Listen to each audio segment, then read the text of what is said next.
basahin ko po muli ang passage. This time naman po sa English. At ganito po ang sinasabi. When you pray, you are not to be like the hypocrites, for they love to stand and pray in the synagogues and on the street corners, so that they may be seen by men. Truly I say to you, they have their reward in full. But you, when you pray, go into your inner room, close your door, and pray to your Father who is in secret. And your Father who sees what is done in secret will reward you.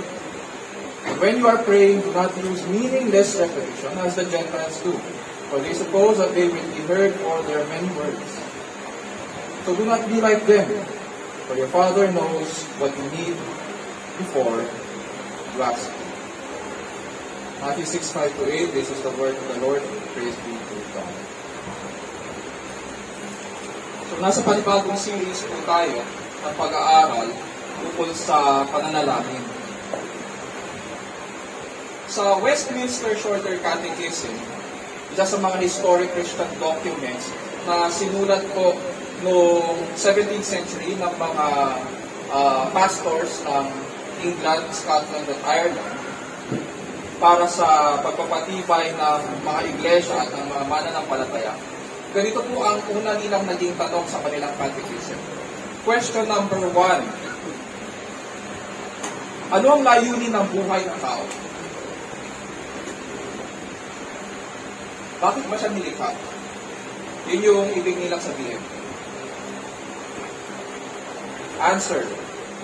Ang layunin ng buhay ng tao ay luwalhatiin ang Diyos at magalak sa Kanya magpakailanman. Sa makatuwid, ang ultimate existence ng tao ay nakafellowship po ang Diyos at luwalhatiin siya sa ating mga buhay.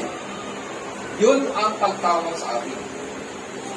Ganon ang paglalang at pagkalikha sa atin ng Diyos. Kaya kapag tinanong natin, when you try to define man, what is man? O pag tinanong natin, who am I? Ang sagot po dyan is, I am a creature created by God in His image and likeness. And my ultimate existence is to glorify God and enjoy Him forever. Sabi nga po ni Apostle John sa kanyang mga readers, sa John 1:3, what we have seen and heard, we proclaim to you also, so that you too may have fellowship with us. Sabi niya sa mga kausap niya, mga Christian readers. And indeed, sabi niya, dagdag niya, our fellowship is with the Father and with His Son, Jesus Christ. To be able to have fellowship with God and glorify Him, pinagkaloob po sa atin ng Diyos ang Kanyang salita. 3 things ang binigay sa atin ng Diyos para maka-fellowship natin siya.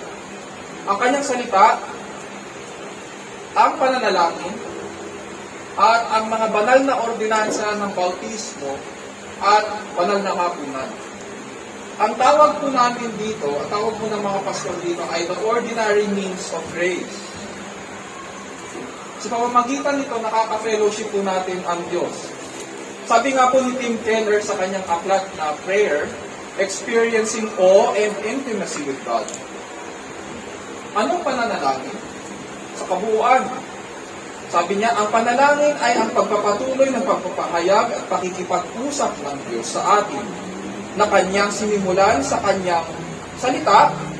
Sa pamamagitan ng Kanyang biyaya na kalaunan ay nagiging ganap na pagkilala natin sa Kanya. Prayer is the continuation of that conversation with God that began in the Scriptures. Prayer enables us to glorify God and have fellowship with Him. Ngayon, kung pagbabawalan natin na manalangin ang isang tagasunod ni Kristo, para na rin nating pinagbawalan siyang mamuhay. We deny Him from fulfilling the purpose of His existence. Ganyan po kahalaga ang pananalangin. Sa ating pag-aaral ngayon at sa mga susunod na linggo, panalangin ko po na buksan ng Panginoon ang ating mga isipan na sinasabi niya sa kanyang salita ukol sa paglapit natin sa kanya sa pananalangin. At the end of the day, nawa makilala po natin ang mapagmahal na Ama at si Kristo na kanyang anak at manunubos. Para makatugon po tayo sa maayos na pamumuhay sa harapan ng Diyos, sa ilalim ng kapangyarihan ng Diyos, para po sa kalwalhatian ng dakilang Diyos. Dito sa Matthew chapter 6, ang ating passage ay bahagi po ng katuruan ng Panginoong Jesucristo sa Sermon on the Mount. Madalas, pag pinag-aaralan sa mga churches ang Sermon on the Mount, ang matatandaan po natin ay ang Beatitudes. Blessed are those who are weak. Blessed are those who hunger and thirst for righteousness. Pero mahabang sermon po ito from Matthew chapter 5 hanggang Matthew chapter 7. At pinapahayag dito ng Panginoong Jesucristo ang values ng kaharian ng Diyos or the rule of the king, yung kanyang pamumuno. Pagkatapos po niya talakayin ang ukol sa pakikitungo sa ating kapwa, dito sa Matthew chapter 6, he discusses or proceeds ang ukol sa religious devotions or yung demonstrations of religiosity. Tulad ng paglilimos sa Matthew 6, 1-4, sa pananalangin sa verses 5-15, at pag-aayuno sa verses 16-18. As we now approach the scripture, kailangan po natin tanungin sa ating pag-aaral. Ano ba ang dapat kong tandaan pag ako'y nananalangin? Ano po ba ang katanggap-tanggap at tamang pagtingin sa pananalangin?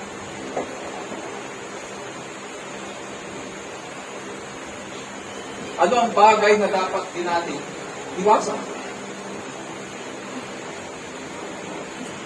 This now leads us po sa Matthew chapter 6, verses 5-6. Buksan po natin ang ating mga Bibles, hindi natin. Doon sa mga kumenta yung mga katabi, pwede po natin i-share sa ating mga katabi. Ganito po ang sinasabi sa Matthew chapter 6, verses 5-6. When you pray, you are not to be like the hypocrites, for they love to stand and pray in the synagogues and on the street corners, so that they may be seen by men. Truly I say to you, they have their reward in full. So dito sa ating section on prayer, nagsimula ang ating Panginoon sa kanyang sermon na, when we pray, kapag nananalangin kayo, he assumes na nananalangin ang kanyang mga disciples tulad ng kanilang pagbibigay ng limos sa iba o tulong sa iba. Hindi po niya sinabi, if you pray. Ang sabi po niya, when we pray. Sa makatuwid, nasa karakter po ng tagasunod ni Kristo ang pananalangin. Sa isip ng hari, referring to Christ, sa isip niya, ang isang tagasunod ni Kristo ay sumusunod sa Kanya kahit sa pananalangin. And because Christ had an active prayer life and continues to pray and intercede for His people, tulad ng sinasabi sa Romans 8:34, He expects us to have an active prayer life also. Sa mga tuwid, no-brainer po ito. Hindi kailangan ng mahabang paliwanag. He expects His followers to pray. Looking at Jesus, makikita po natin na madalas siyang humihiwalay sa mga tao para mapag-isa at manalangin sa kanyang Ama. Makikita po natin, gumigising po siya ng madaling araw kahit madilim pa para manalangin sa Mark 1:35. Sa kanyang baptism, nag-pray din po siya sa Luke 3:21. Maakyat din po siya ng bundok mag-isa para tumulog sa Ama sa Mark 6:46. Nang mahirapan ng kanyang mga alagad na palayasin ang isang masamang espiritu, tinuro niya sa kanila na ang ganitong uri ng espiritu ay hindi mapapalayas kundi sa pamamagitan ng panalangin.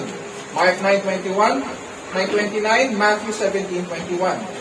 At nang gabing siya ipagkanulo ni Judas, nanalangin din po siya sa Garden of Gethsemane. Luke 22:39 to 45. At sinabi niya sa kanyang mga disciples na manalangin din po sila upang hindi sila madala sa tukso. Therefore, hindi po natin maaaring sabihin na tayo'y kay Kristo, na sumusunod tayo sa Kanya, pero zero ang prayer life po natin. Wala pong ganon. Walang maaaring magsabi na sila ay kay Kristo, pero walang prayer life. In the mind of the king, his followers pray to the king. A true follower of Christ is a man of prayer.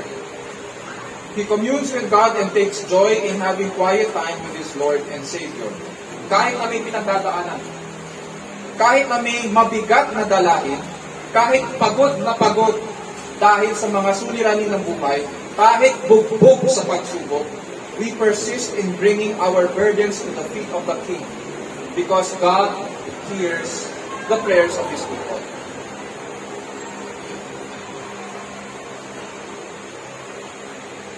Ang first point natin dito sa verse 5 na makikita ay, it is only by God's grace that we can come to Him in prayer. Yun yung binigay sa atin ng Diyos by grace. It is only by His grace, it is only by His loving kindness that we can come to Him in prayer. Imagine the King and Creator of the universe. Sino ba tayo para pagbigyan ng atensyon ng Diyos? Siya ang manlilikha at hindi niya kailangan ang tulong natin. Pero tayo ang nangangailangan. Tayo may kailangan. Hindi siya. Ganun pa man, binigyan niya tayo ng audience sa kanyang harapan. And therefore, it is a privilege and grace that we are granted audience to commune with Him. At magagalak tayong lumapit sa Kanya sapagkat nauunawaan natin na ang paglapit natin sa Kanya ay dahil sa Kanyang kagandarang loob lamang.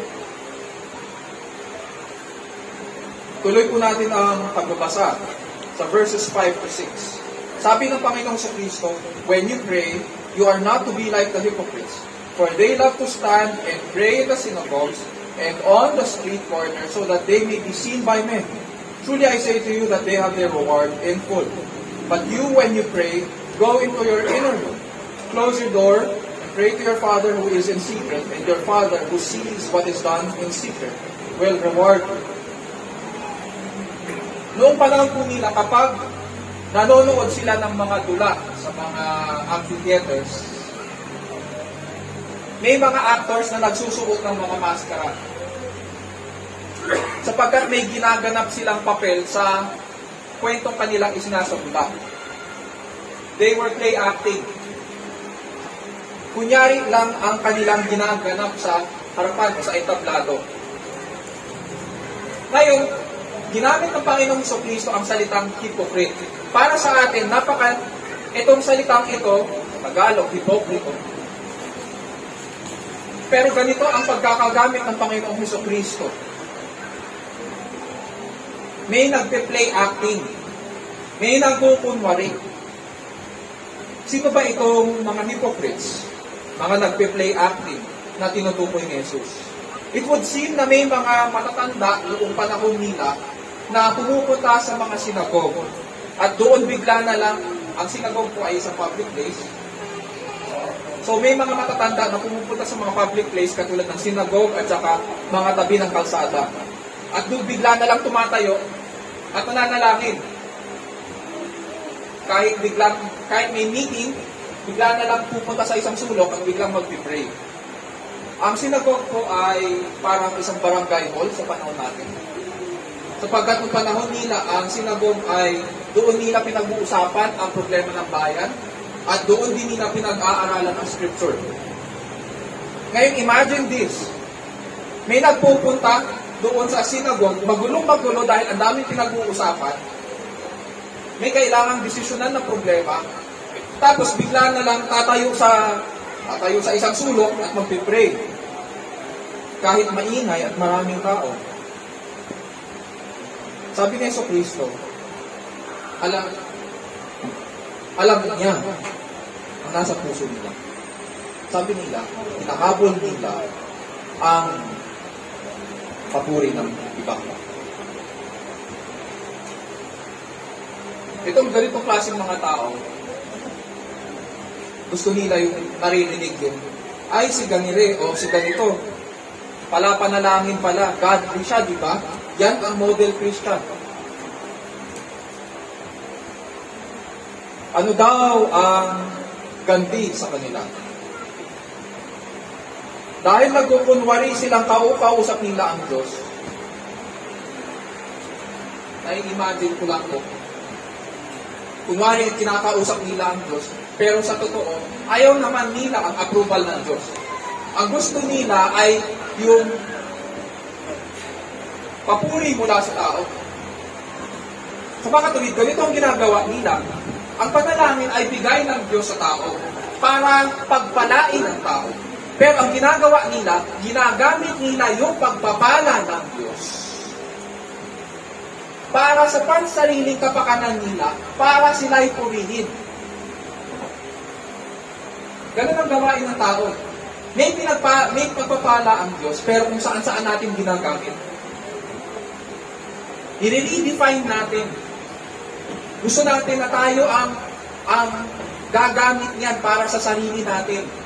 Ayaw natin sumunod. At ano daw ang gantimpala, sabi ng Panginoong Kristo? Yung papuri ng tao, yun na yung gantimpala sa kanya. The hypocrite's reward is simply that to be seen by men. Nakuha nila ang gusto nila. Masaya na sila sa papuri ng tao. Ngunit ang tanong dyan, yung ganti sa kanila, tinawag ba ng Panginoong Kristo na pagpapala yun? Hindi. Ito ang lagi kong sinasabi at ito ang lagi kong batala. Hindi lahat ng kasiyahan sa mundo ay pagpapala. Uulitin ko po, hindi lahat ng kasiyahan sa mundo ay pagpapala ng Diyos. Hindi porket masaya ka dahil natanggap mo ang hinahangad mo, ay ibig sabihin pagpapala yun mula sa Panginoon. Maaaring masaya tayo and we feel good about it sa sarili natin dahil nakuha natin ang hinahangad natin, ginamit natin, kinakasangkapan kasi natin ng Diyos. Maaaring at that point, tahimik ang Diyos at pinanonood ka sa kung paano mo i-corrupt yung kanyang pagpapala. Pero hindi ibig sabihin na porket masaya ka at satisfied ka dahil nakuha mo ang hinahangad mo, pagpapala yun mula sa Kanya.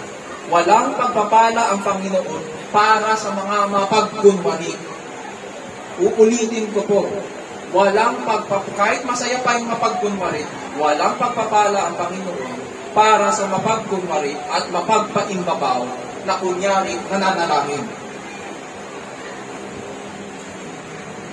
Wala. Maliwanag din, gusto ko yung binasa kanina ni Kuya Owe, yung pagkakagamit sa Tagalog, pagkakasabi. Sabi, wala silang dapat na asahan sa Diyos.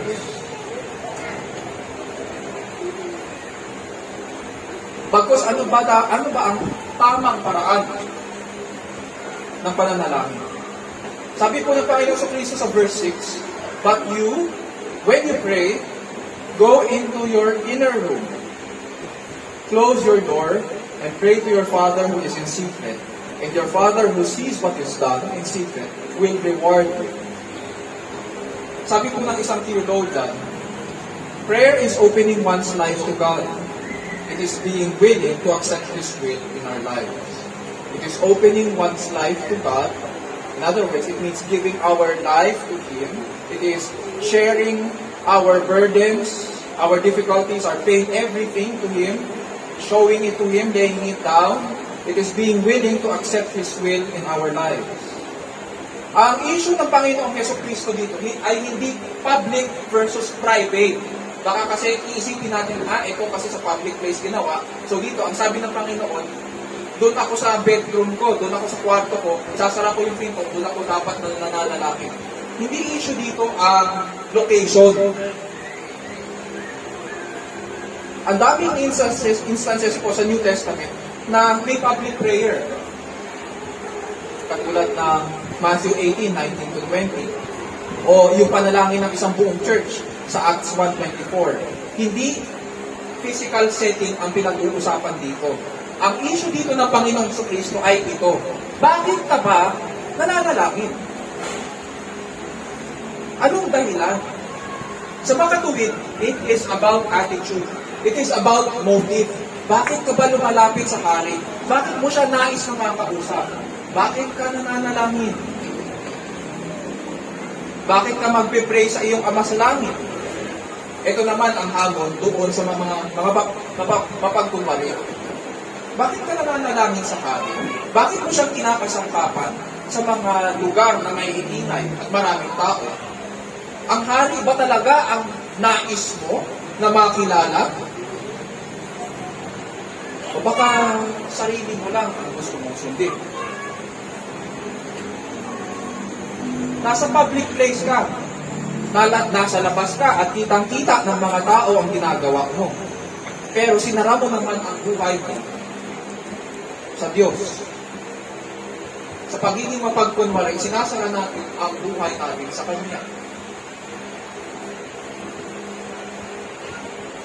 Ayaw mong magpasakop, pero ginagamit mo ang Diyos, sinapasangkapan mo siya.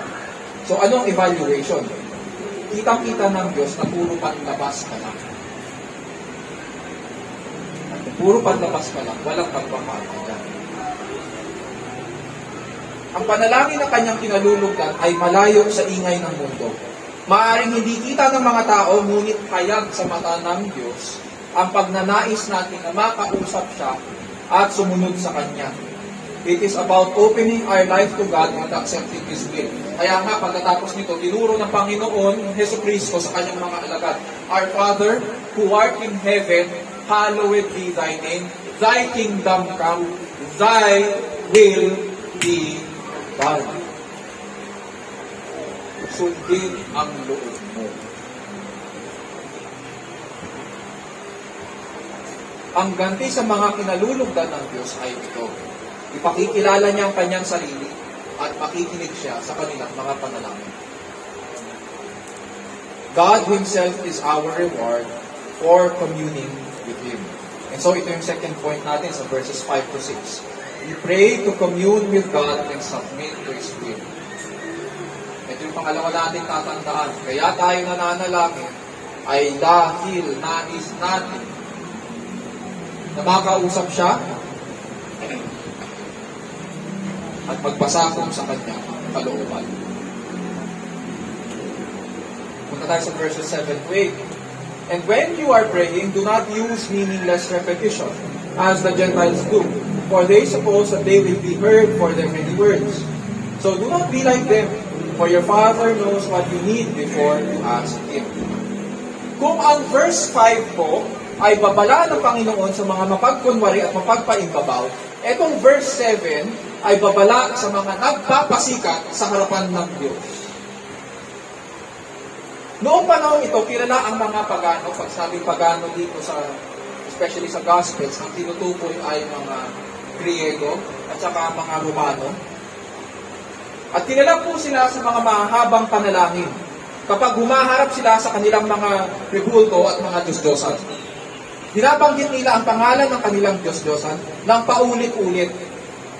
Bukod dito, iniisip nila na ang pagbanggit din ng patong-patong na titulo ng kanilang Diyos-Diyosan at ang mga handog na dating inaalay para sa Kanya, pag binanggit nila yun, ay makukuha nila ang loob ng kanilang Diyos-Diyosan at pabor nito.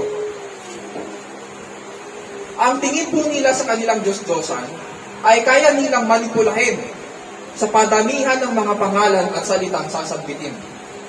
Parang parang genie in the magic lamp. Ganun ang tingin nila sa kanilang Diyos-Diyosan.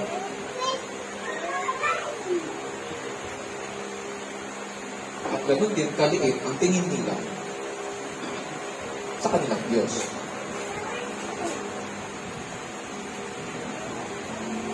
Ngayon, ang tanong natin, ano ba ang tamang paraan ng pananalangin? Ano tamang attitude pa?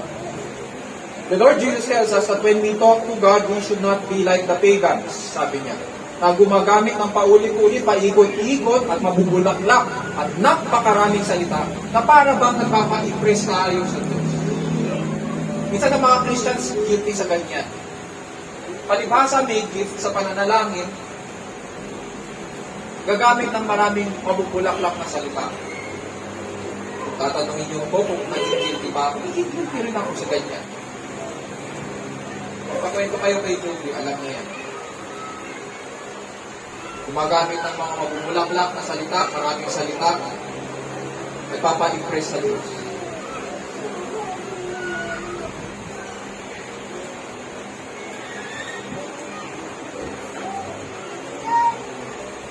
Pero hindi impress ng Diyos.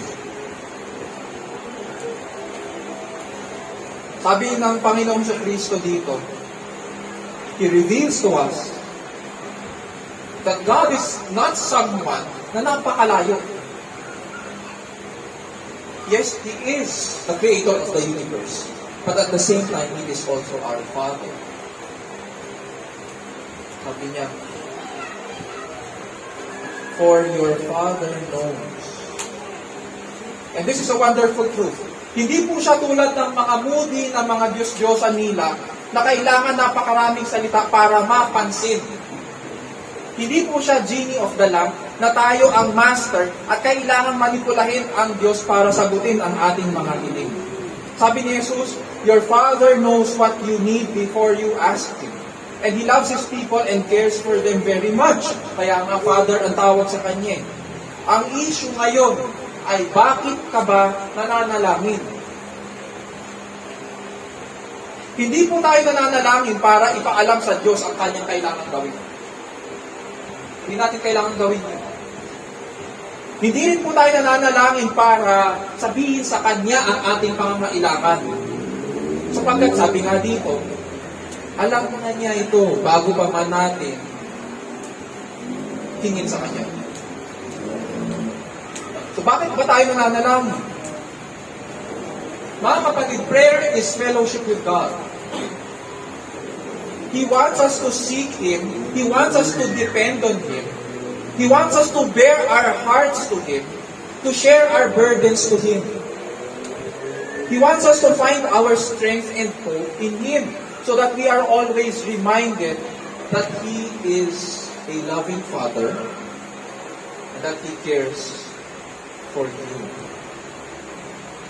He wants us to see how He works and answers our prayer. Kahit minsan, yung pamamaraan ng pagsagot ng Diyos ay hindi naaayon sa ating expectation. Uulitin ko po. Nais niya na makita natin kung paano siya kumilos at gumawa. Bagamat minsan, ang pamamaraan niya ay hindi natin inaasahan. We expect something else. But as a loving Father, He knows what is good for us. He wants us to understand that everything He provides, whether or not we expect it, is His blessings. Uulitin ko po. Kahit na hindi natin ini-expect yun, yun ang pagpapala niya sa atin.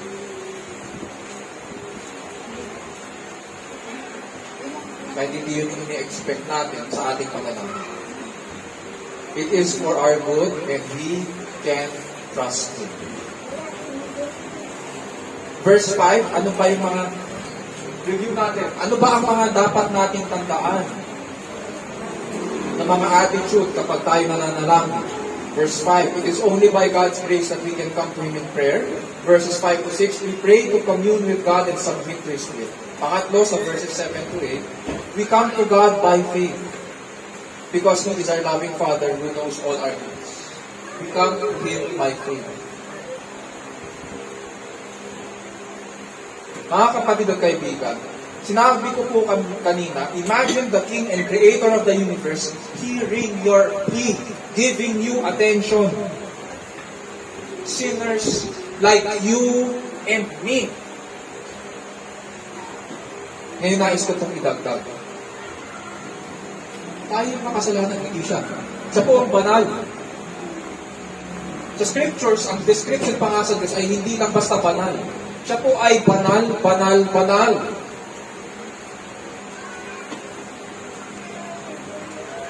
And yet, God is pleased to call His people that they should relate to Him as Father. Ama. Bago mamatay ang Panginoong Kristo, sinabi po niya sa kanyang Ama, My Father, if this cannot pass away unless I drink it, your will be done. Ang tinutukoy niya ay yung saro na kanyang dapat inumin. Yung saro ng kahatulan at kamatayan dahil sa ating kasalanan.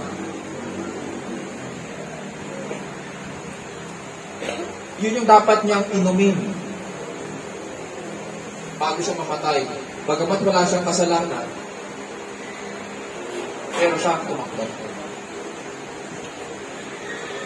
Siya ang uminom nun. At dahil ginanap ni Kristo ito sa pamamagitan ng kanyang kamatayan, nabawi ang galit ng Diyos sa atin. Dahil kay Kristo, binilang po tayo sa sambahayan ng Diyos. And that is the reason why we can relate to God as our Father. Sabi sa 1 John 3:1, See what kind of love the Father has given to us that we should be called the children of God. Dahil sa ginanap ng anak, kinalulugdan ngayon ng Diyos na ipahayag ang kanyang sarili bilang ating Ama. And this is why we who love and faithfully follow Christ can relate Christ's Father as our Father.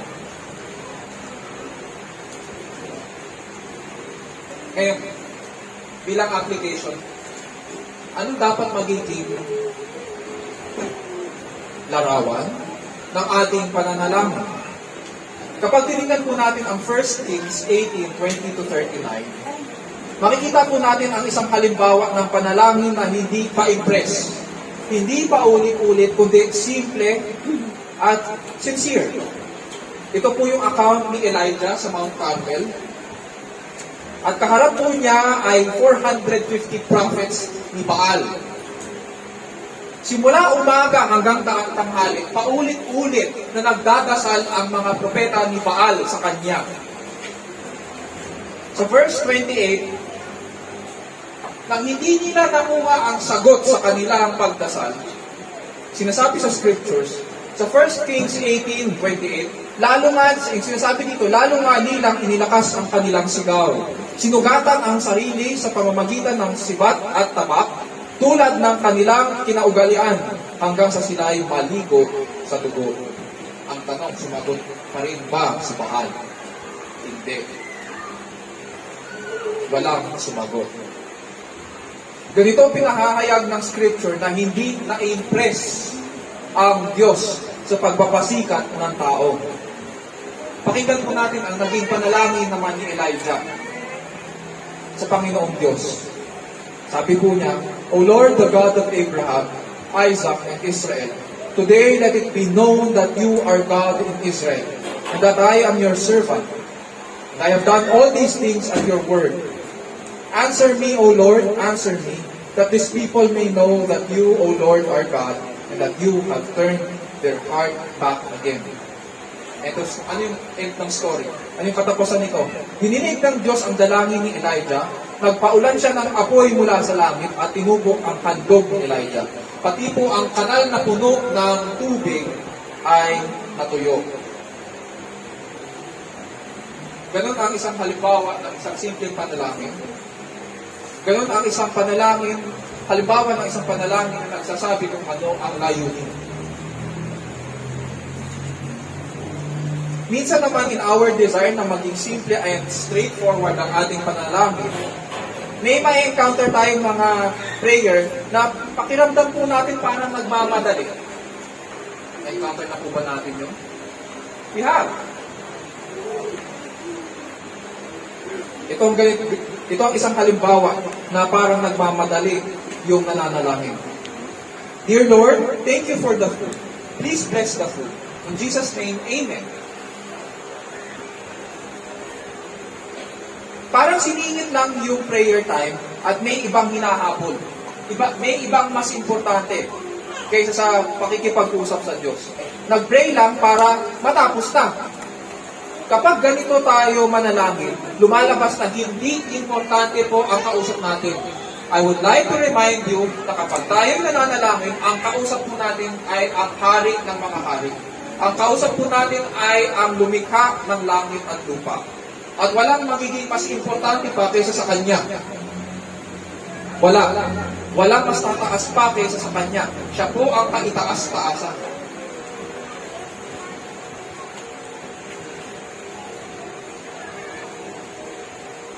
Minsan, bagamat yung panalangin natin ay simple, straight to the point, pero ang nagiging problema natin, we have fallen to the trap of the routinary. Nagiging mechanical po ang ating panalangin. Nagiging empty yung panalangin. Nagiging pang-display lang, hindi taimtim. Dahil tinatamad na po tayo mag-isip. Huwag po nating hayaan na ganito ang mangyari na para bang hindi na natin pinag-iisipan ang ating sinasabi sa Kanya. And so let us remember na ang kausap po natin ay ang manlilikha at Panginoon ng sanlikha. Sa Kanyang kagandahang loob sa atin, nakikinig siya sa ating mga dalangin. And so let us open our lives to Him and joyfully seek His will. He relates to us as the Father who cares for us and desires to bless us, His children, so that in Him our joy would be complete. Ito ang mga bagay na dapat natin tandaan bilang Kanyang mga tagasunod kapag tayo nananalangin. Mga kapatid, sa puso natin ang mga bagay na ito at iukod po natin ang ating sarili sa tapat at pakitaan. Ay, manalangin.